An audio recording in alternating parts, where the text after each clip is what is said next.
Start. Last lecture we have studied that the Lewis acid base theory, and then the Lewis acids, some example, simple cation, simple anion, and then deficient rich species and electron deficient species. And then we will start the new point, that is the ionization of acids and base.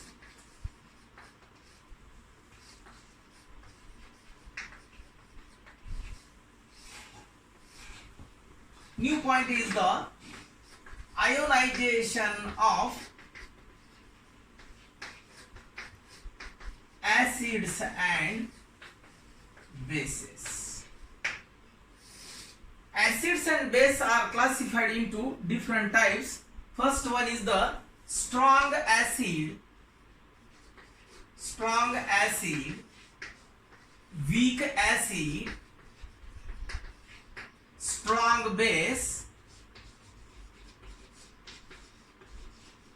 and weak base. What is meant by strong acid, weak acid, strong base, and weak base? Here, the dissociation of an electrolyte, this is the extent of ionization or extent of dissociation.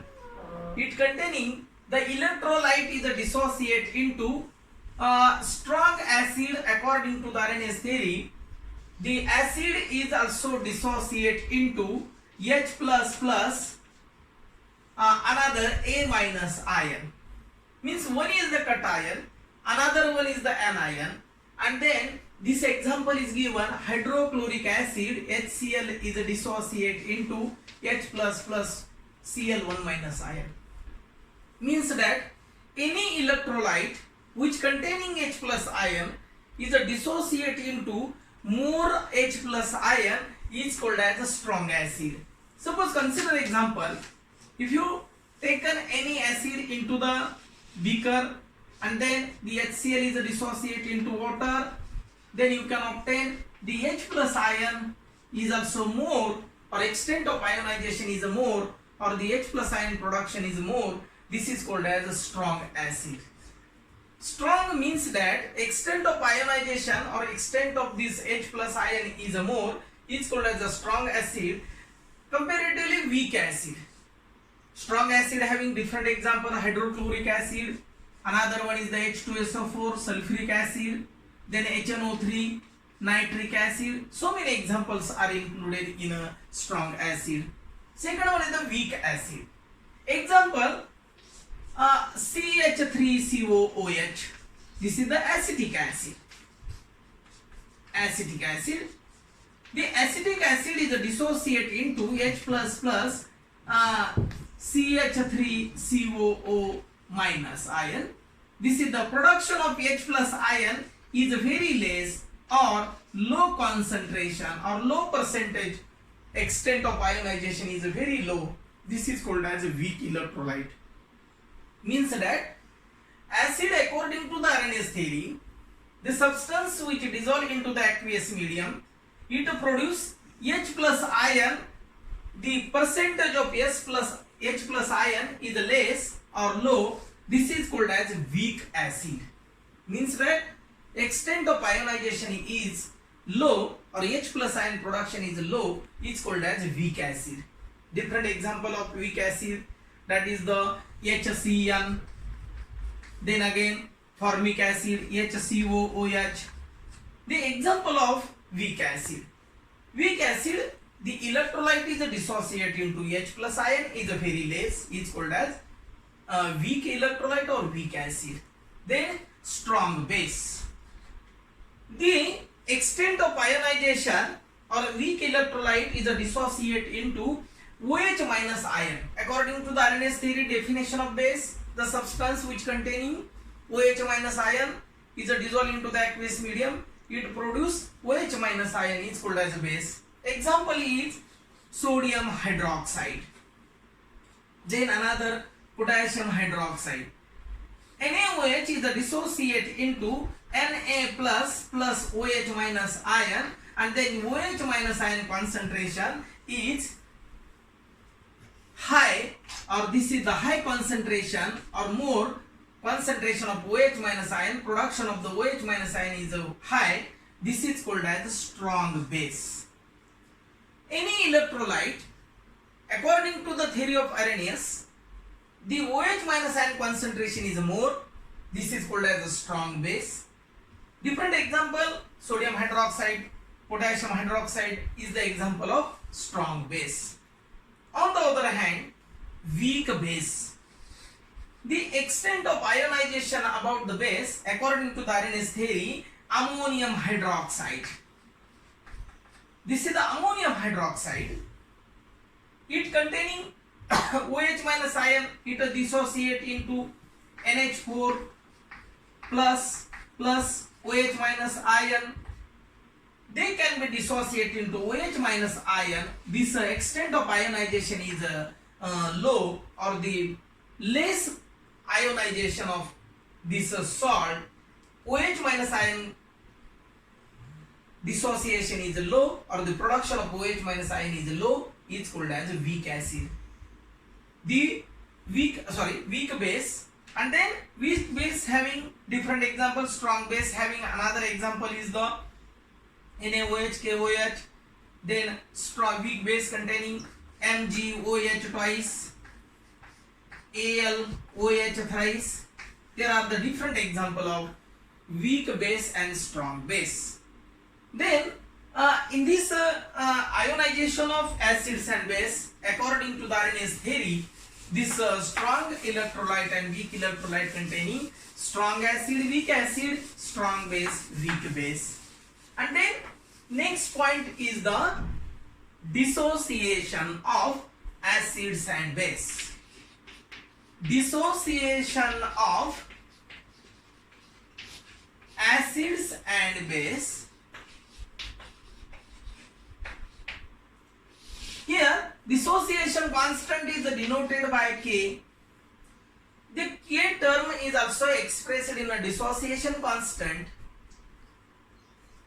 Particularly, dissociation constant about the acid, it is denoted by Ka. K represent dissociation constant and A represent acids. The dissociation constant of weak acid, general example can be expressed in a Ha is the weak electrolyte, is a dissociate into H plus A minus ion. Here both ions are present in the aqueous medium, A minus and H plus ion respectively. The dissociation constant can be expressed in this is the relation between ions and unionized molecule. This is the unionized molecule. Suppose consider this weak electrolyte Ha is dissociated to H plus A minus ion. Then this equation can be written in this way, applying the law of mass action. Applying the law of mass action, then this equation can be written as applying the law of mass action. They can be written in this way. Ka is equal to concentration of product divided by concentration of reactant. This is the concentration of H plus ion into concentration of A minus ion divided by concentration of Ha. Then applying the law of mass action to this equation, then Ka is equal to H plus A minus ion divided by Ha. This square bracket shows that this is the particular concentration of this ion, and then this is the unionized molecule. Then the dissociation constant of weak acid, this expression can be written in this way for the weak electrolyte acid. This is the weak electrolyte. The weak electrolyte about the acid, they can be represented Ha, and then you can obtain Ka is equal to concentration of H plus into concentration of A minus divided by concentration of Ha. This is the equation for dissociation constant of weak acid. Means that applying the law of mass action is applying only for electrolyte, but this weak electrolyte is considered here. Then next one is the dissociation constant of weak base. It is denoted by Kb, and then you can obtain this equation. Kb is equal to, if you particularly consider the example, BOH is a dissociate into B plus OH minus ion. According to the Arrhenius theory, the substance which containing OH minus ion is a dissociate into B plus OH minus ion. The base is a weak electrolyte. That is the weak electrolyte. And then the weak base is a dissociate into this ion. Then you can apply the law of mass action. Applying the law of mass action, LMA, law of mass action, then Kb is equal to, what is dissociation constant of base is a K, and then weak electrolyte, that is the base denoted by small b. Kb is equal to concentration of product B plus into concentration of OH minus ion divided by concentration of BOH. Here the square bracket quantity, once again square bracket quantity shows that this is the particular concentration of ion. This is the concentration of particular species, and this is the ratio of product, concentration of product divided by concentration of reactant, and then these two equation shows that this is the dissociation constant of weak acid and weak base respectively. That is the Ka is equal to concentration of H plus into concentration of A minus concentration of HA, and Kb is equal to concentration of B plus into concentration of OH minus ion divided by concentration of BOH respectively. And in this way, this two equation is also useful for next expression, Ostwald dilution law. Again, salt of weak acid and weak base, strong acid and strong base.